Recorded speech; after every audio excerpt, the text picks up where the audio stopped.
Sam, way too long, brother. I know. Way too long. I am so happy to see you, man. How are you holding up after all this time? I'm good, thanks. I'm here at home in Montreal, and just plotting the next chapter. Where's it going to lead us once we can? We're like, I don't know, ready to be shot out of a cannon at this point. Like, just let us loose. Well, I'll tell you something, man. As we speak, of course, the world is dealing with COVID 19. Everybody's getting their shots or masks or whatever. And as we speak now, Ontario has just shut down again. Everybody's got to stay home. How are things going in your neck of the woods when it comes to that? Exactly the same. I think we're living almost mirror existences at this point. So things opened up for about 5 minutes last week, and then Yeah. just got shut down again. And I don't know. It's strange to think how we can just adapt to the ebb and flow the way we have, But we do. We just it's frustrating. I'm just trying to. I think like anybody else, just try to keep your eye further down the line towards clear greener pastures instead of worrying about the constant shifts that happen on a, again, daily basis at this point. Exactly. Look, it's kind of funny because we're all supposed to distance. Okay, there's a reason why I'm wearing what I'm wearing: the Rolling Stones hat and T-shirt. Do you remember 2003 and where you were that had to do with the Rolling Stones? I know exactly where, and there's no way I could ever forget that day. And obviously the parallels are somewhat strange, and the fact that we were talking about what ended up not being as grave a pandemic situation, but it was very much cut from the same cloth. And that, of course, is SARS and the SARS Stock Benefit concert at Downsview Park, which opened opened the show. 500,000 people were there. I was backstage for that. I will never forget it. You guys tore up the stage. What was that experience being a young band, being out there, 500,000 people in the audience? The rest of the world was watching, and you guys were part of something that was amazing, of course, with the Rolling Stones and so many other classic artists. In fact, I actually have the DVD of that. It was an amazing show, man. Yeah, I think you kind of, in a lot of ways, you're torn because you want to let the whole experience soak in, but there's a part of you that's also in survival mode, which is just get through it.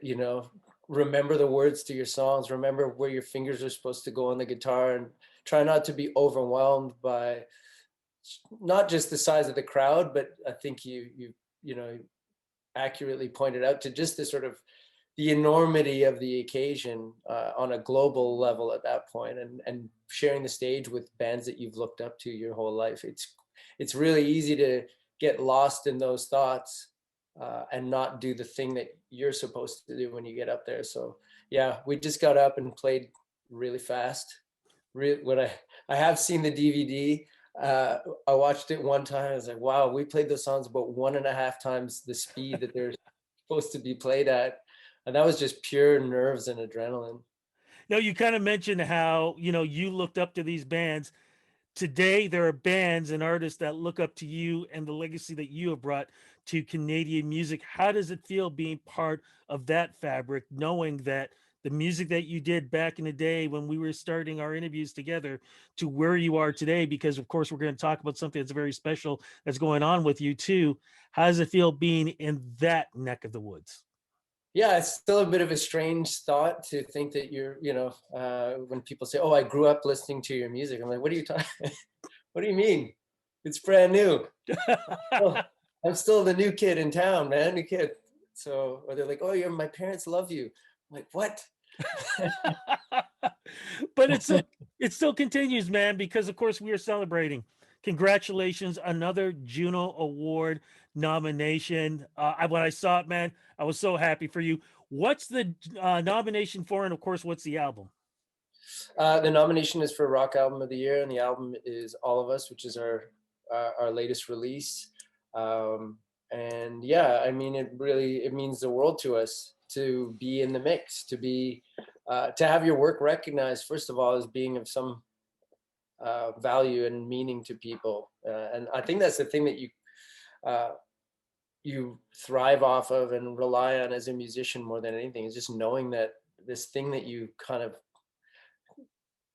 concoct in your imagination and your own mind, maybe hiding away in the basement of your home, finds its way out into the the world and into the lives of people. And as you said in your previous question, uh, there's it music resonates, especially at times like these, on a very deep level with a lot of people, and it's something that you just can't take for granted when you do write music. Um, that these ideas that you have can be shared with other people and become very, very meaningful to other people. So, you know. But How? really, I was just going to say, because I didn't want to brush your previous question No, off. no, no, no. I do take the role of being sort of not. I don't want to. I'm not at the elder statesman level just yet, but let's call it like the big brother stage of the sort of uh, band apprenticeship, you know, Yeah. hierarchy or whatever. It's one of the really remarkable things about, I think, the Canadian music scene in general, that bands take other bands under their wing, and it could be just a word of encouragement. It could also, taking them out on tour. Tragically, Hip took us out on tour in 2002 and changed our lives. They didn't have to take us, but they picked our band because they saw something in what we were doing that they thought other people needed to see, that their fans needed to see. And uh, there's just this amazing cycle of giving back, and I love finding ourselves in that position to maybe give people a chance to get up on stage with us, uh, in a way that they might not otherwise have, and do their thing, and knowing that that can open doors for people. And yeah, because we've benefited from it the entire length of our career. No, you talk about giving back. 7 years ago, you wrote and released a great song. We're all in this together. Who would have known that that song would become an important theme during this pandemic? A song that's giving people hope and togetherness. Every time you hear that song, knowing that it's connected and talking about the pandemic, reminding people we're strong, we can do this, we can beat this. How does it feel knowing writing a song for whatever reason you wrote it before back then has become literally a worldwide anthem for this pandemic? Yeah, obviously it's not something you think about when you're sitting down and putting pen to paper in your basement. It's just I think if you hit on those universal ideas, that are sort of a common thread between most people's lives and existences, uh, at some point it'll resonate with other people. And I think that that's just one of those things where uh, you sing from the heart, and if you do it close enough to then somebody else's heart is singing the same song, and um, that's just what happened, obviously. But man, it's probably the least likely scenario I ever thought that a song I wrote would be applied to, but here we are. And it's another amazing thing too, like artists like yourselves who are giving back by putting out their music and giving us something to listen to and feel during this tough time. How did you get this album recorded during the pandemic and get it out there? I know a lot of artists have had tough times. They've done it through, social media and, just sending back and forth and things like that. And some even said that they were even thinking about not releasing, but they felt it was important to do it. What was your situation? Yeah, we were almost finished our record, uh, as of March last year. We were one session away from finishing the record. So we'd been working on it for a couple of years prior. It was more that you could sense that there was this, imminent deadline on around the corner, and were we going to be able to finish off the last, the last push? So we went a couple hours north of here in Montreal to a studio out into the middle. The studio is called Studio Wild, so you can, I think it probably paints a pretty accurate picture of where we were. And we just went and put our heads down and finished off the record. But like I said, this at this point it was years in the making. So I think the idea of not being able to finish it and having to prolong that for even more time was just too much for us. We're like, no, let's just go and get this done. To your point, the difficulty was in, okay, now what? How do we release this? Do we release it at all? Do we just sit on this uh, egg for another year and wait for all this to blow over? But the thought behind that was just, I think there's no way we could wait any longer. You, whether you can go out, whether the conditions are ideal, isn't necessarily the most important thing. Sometimes, you have to share the music when it's the time to do it, and then move on to the next chapter. And you know, it's been weird not to tour. It's been strange not to go out there and play these songs live when they're new. That's one of the things I think as a band we really look forward to the most, is that first tour, and playing a song when you're not even quite sure if you can play the song from the beginning to the end because you just haven't road tested it enough. But there's kind of a spontaneity and exhilaration that comes with that degree of uncertainty, that you can't get back. So I think of all the frustrating things, it's probably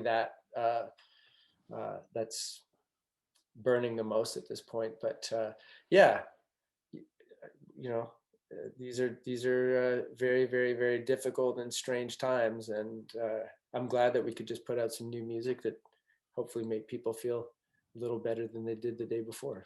Well, I'm glad you did that. I know a lot of fans are too. But what I find amazing is here you are trying to get this album out, but you are also working with another group because you're in part of a super group. Can you talk a little bit about that, and how are you writing music, recording this, and dealing with another group and doing sort of like the same thing? Yeah, that was the first. I mean, Rudy, I've known you for a long time, I've never done anything like this before, where I have multiple sort of projects going on with different groups of people. It's always kind of been about, you know, SRB, and we put all of our focus and energy into that. But the idea of playing with, Chris from Sloan, one of my favorite bands, and Menno, who we've spent, years out on the road with Colorado, and Dave from Tokyo Police Club, it was just it was too tempting not to try it. And then of course we did it and made a record together that we all, it's not just that we love the way the record came out, but the making of it. And again, just this kind of organized chaos that was the recording process, and all of that was some of the most fun I've ever had in a studio. So we're looking forward to doing it again. We played one show as Anyway Gang in Toronto at the beginning of 2020. So we only got a chance to play the songs live, but it was a lot of fun.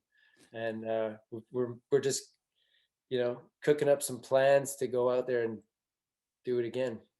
I remember back in the day, I asked you about this, and you wouldn't remember this question, but I'm going to ask it again after all this time. Is there ever a chance that you, Hawksley Workman, and Chaos will ever work together? Because if you guys were in a studio, it would be like mad scientists making up some kind of Frankenstein, Godzilla, King Kong that would just explode. Because That you is guys are three of the most amazing and original songwriters from Canada I've heard in a long time, man. Well, thank you, man. And yeah, that's some pretty illustrious company. I do have experience with Kevin Chaos in the studio from back in the day. We've done a few things together, but I think if you threw Hawksley in the mix, it would just yeah, take it over the edge for sure. No, certainly two people that I admire a great deal. And you never know, Rudy. It's just life is strange, so we'll see what happens. It definitely is, my friend. Is there new music coming out right now as we speak? Well, no, we're still kind of on the riding on the I don't want to say the fumes of our last record,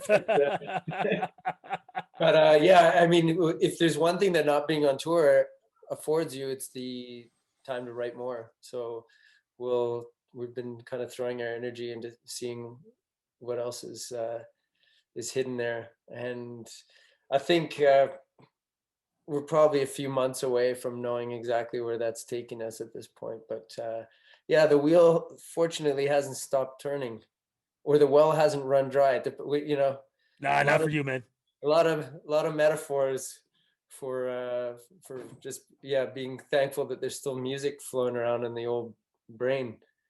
Absolutely. Do we know anything as we speak yet on what your connection is going to be with the Junos?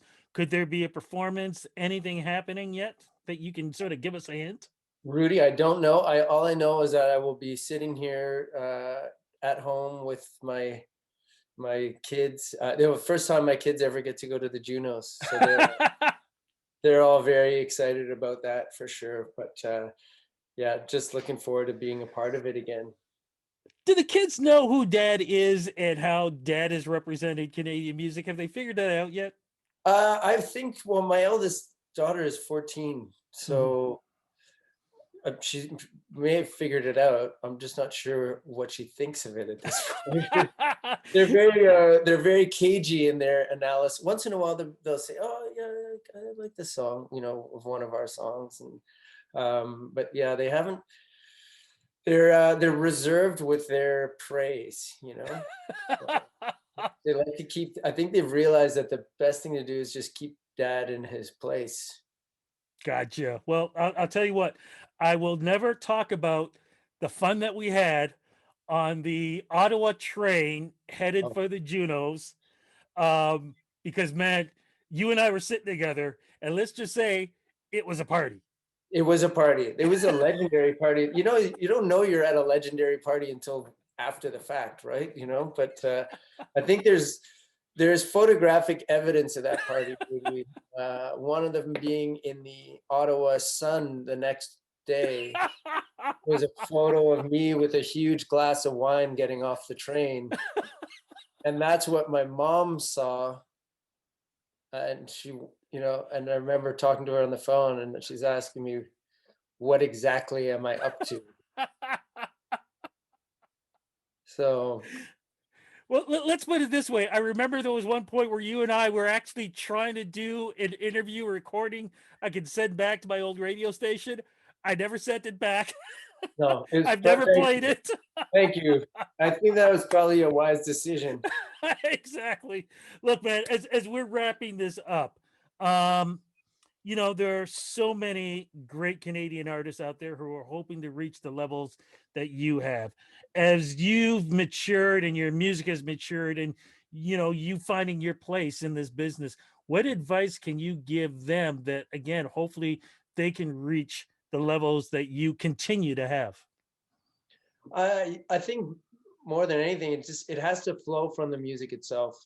You can become business savvy. You can sort of try to figure out the ins and outs of the music industry, uh, but your time and energy has to be spent on finding a creative voice that speaks to you first and foremost, and but to other people. So I think pour your energy into your songs, pour your energy into your songwriting, and get them to a place where yeah you're starting to strike those chords that leave your own bedroom wherever you're writing your songs and start to find their way into other people's hearts and minds. And when you do that, the other parts of the business side of things, I don't want to say they become easier, but the doors open, the hinges are a bit more well oiled, and that's where you want to start. That everything has to come from that.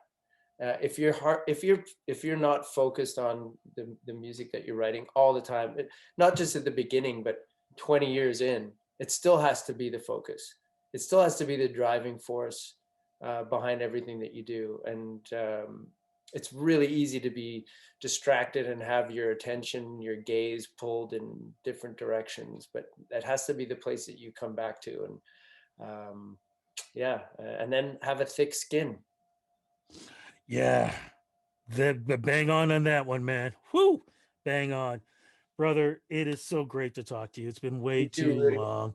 I know. Thank thank you so much for the interview. Thank you for the friendship. Thank you for all the interviews in the past, and crossing fingers, more interviews in the future. Congrats on this another Juno nomination. And man, I'm just looking for the best for you, your family. And when things get better and you guys can come back to Toronto, or I can get to Montreal, definitely want to get together, man. We got to sit back and let's just say reminisce on the about Ottawa and that trip. It was such a good time. That sounds like a good time, Rudy, for sure. Too good a time. Something Yeah, like man. that. Well, Take thank you care. again for having me on, and it's always a pleasure. Thanks for talking.